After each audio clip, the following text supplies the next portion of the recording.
श्रद्धा मरने के बाद न दिखाई जाए, श्रद्धा जीते जी दिखाई जाए।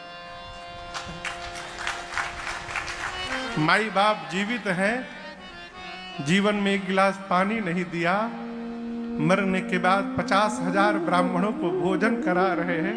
इस भोजन का कोई मतलब नहीं होता, इसका कोई अर्थ नहीं है। जितना अपनी श्रद्धा दिखा सकते हैं, माता पिता जीवित हैं, दिखा लीजिए। ये अवसर फिर नहीं मिलने का, दोबारा नहीं मिलेगा। आपको एक घटना सुनाऊं मैं। एक आदमी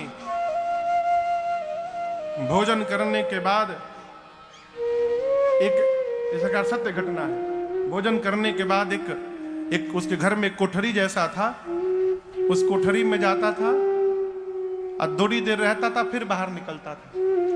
उसकी पत्नी परेशान कि कोठरी में क्या करने जाता है रोज।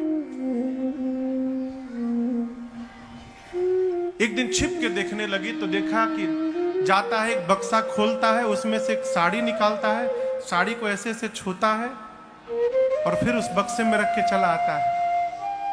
इसकी पत्नी को लगा ये कौन सी साड़ी है, तो उसकी एक दोस्त थी, उस दोस्त से सब बताया। उसके दोस्त ने कहा कि लगता है किसी पराई स्त्री की साड़ी उसने रखा है, तुमको धोखा दे रहा है, तुम तलाक दे दो, ये कर दो, वो कर दो, ये भी चढ़ गई है, तलाक दे दूंगी, ये कर दूंगी। उसने कहा, दोस्त ने, कि तुम केवल वो सबूत लेकर आओ साड़ी, बाकी मैं संभाल लूंगी।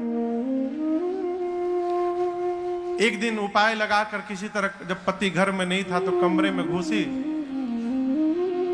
और जाकर बक्सा खोल के सबूत निकाला और एक पत्र मिला, उस पत्र को लिया।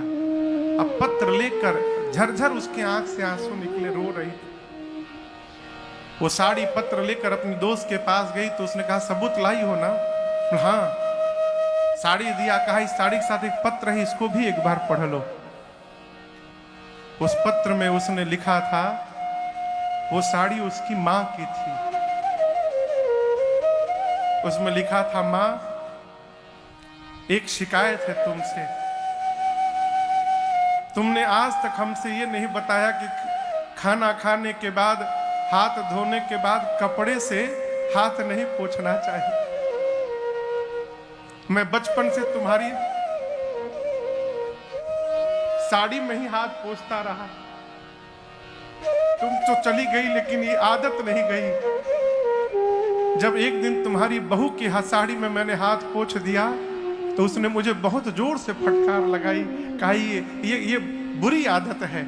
मैंने कहा बचपन से करता हूं, तो उसने कहा आदत सुधारनी भी चाहिए, लेकिन मैं क्या करूं मां, जब तक मैं तुम्हारी साड़ी में हाथ नहीं पोंछता हूं मुझे लगता है कि मैंने भोजन ही आज नहीं किया है। इसलिए मैं तुम्हारी बहू से छिपकर रोज तुम्हारी साड़ी में अपने हाथ को पोंछता हूं। उसकी मित्र ने जब ये पत्र पढ़ा तो वो भी झरझर रोने लगी। ये प्रसंग मैं पढ़ा तो हिल गया।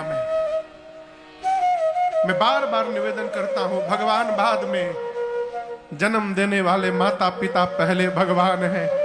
जिसके माता पिता प्रसन्न नहीं है, भगवान कभी उस पर प्रसन्न होने वाले नहीं। इसलिए माता पिता को प्रसन्न रखिए।